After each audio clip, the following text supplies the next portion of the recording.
আসসালামু আলাইকুম। আমি মোহাম্মদ মাহবুবুর রহমান। নতুন একটি ভিডিওতে স্বাগতম।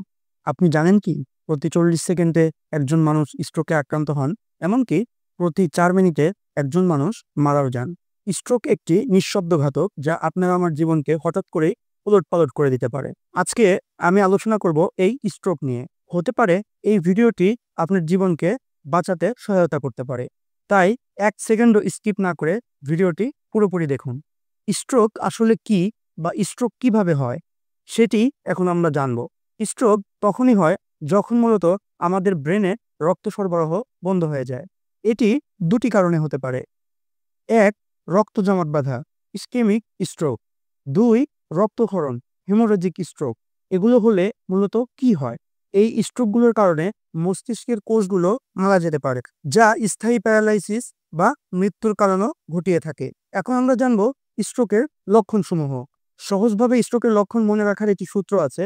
সেই সূত্রটি হচ্ছে বি ফাস্ট, BEFAST।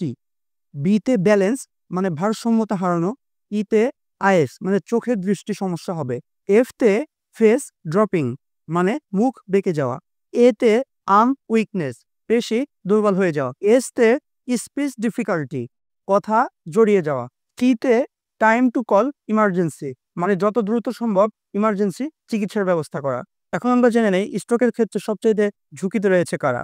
যাদের উচ্চ রক্তচাপ রয়েছে, ডায়াবেটিক্স রয়েছে, যাদের অবেসিটি রয়েছে, যারা অতিরিক্ত তামাক সেবন বা ধূমপান সেবন করে থাকেন, অতিরিক্ত মাত্রায় অ্যালকোহল গ্রহণ, শারীরিক নিষ্ক্রিয়তা মানে যারা খুব বেশি হাঁটাচলা করে না এমন লোক, পারিবারিক ইতিহাস, এমন অনেক রোগ আছে যেটা হচ্ছে জেনেটিক্যালি, তার মধ্যে স্ট্রোক একটি।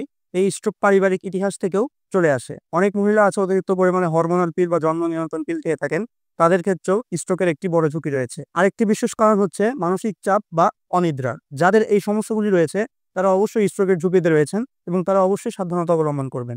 এখন আমি আপনাদেরকে জানাবো স্ট্রোক প্রতিরোধের বিস্তারিত কিছু উপায়। উচ্চ রক্তচাপ নিয়ন্ত্রণ করুন। প্রতিদিন রক্তচাপ মাপুন মানে প্রেশার মাপুন। লবণ কম খাবেন। দৈনিক ১ চা চামচের কম লবণ খাওয়ার চেষ্টা করবেন। দৈনিক ৭ থেকে ৮ ঘন্টা ঘুমানোর চেষ্টা করুন। এর মাধ্যমে আমাদের মস্তিষ্ক রেস্ট পেয়ে থাকে। হৃদয় বান্ধব খাদ্য গ্রহণ করুন। এর মানে হচ্ছে ট্রান্স ফ্যাট, চর্বিযুক্ত খাবার, প্রসেস ফুড এই জাতীয় খাবারগুলো এড়িয়ে চলুন। রক্তের সুগার নিয়ন্ত্রণ করুন মানে ডায়াবেটিসকে নিয়ন্ত্রণে রাখুন। ধূমপান ও অ্যালকোহল সম্পূর্ণ পরিহার করুন। প্রতিটি সিগারেট মস্তিষ্কের রক্তনালীর ক্ষতিকর, আর অ্যালকোহল উচ্চ রক্তচাপ বাড়ায়। এজন্য অবশ্যই ধূমপান ও অ্যালকোহল পরিহার করুন। অবশ্যই নিয়মিত ব্যায়াম করুন। প্রতিদিন অন্তত কমপক্ষে ৩০ মিনিট হাঁটাচলা করুন। ওজন নিয়ন্ত্রণে রাখুন। আমাদের শরীরের ওজন BMI এর উপর নির্ভর করে, তাই BMI 25-এর নিচে রাখার চেষ্টা করুন, তবেই অবেসিটি মুক্ত থাকতে পারবে। নিয়মিত রুটিন চেক আপ করুন। প্রতি ৬ মাস অন্তর অন্তর আমাদের কিছু রুটিন চেক আপ আছে, সেগুলো অবশ্যই করা উচিত। আরেকটি সবচেয়ে গুরুত্বপূর্ণ বিষয় হচ্ছে অবশ্যই ৫ ওয়াক্ত নামাজ পড়তে হবে। কারণ নামাজ শুধু ইবাদতই নয়, এটি আমাদের জন্য একটি ঔষধ।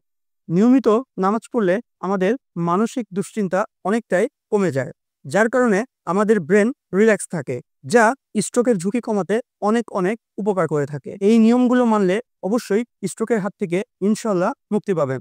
তবে অবশ্যই এই নিয়মগুলো মানার পাশাপাশি অবশ্যই একজন বিশেষজ্ঞ ডাক্তারের পরামর্শ নিতে হবে।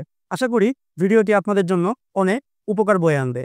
এমন স্বাস্থ্যকর পরামর্শ পেতে অবশ্যই চ্যানেলটি সাবস্ক্রাইব করে আমার পাশেই থাকবেন, এবং যারা ফেসবুক থেকে আমার এই ভিডিওটি দেখছেন তারা অবশ্যই আমার চ্যানেলটি ফলো দিয়ে রাখবেন।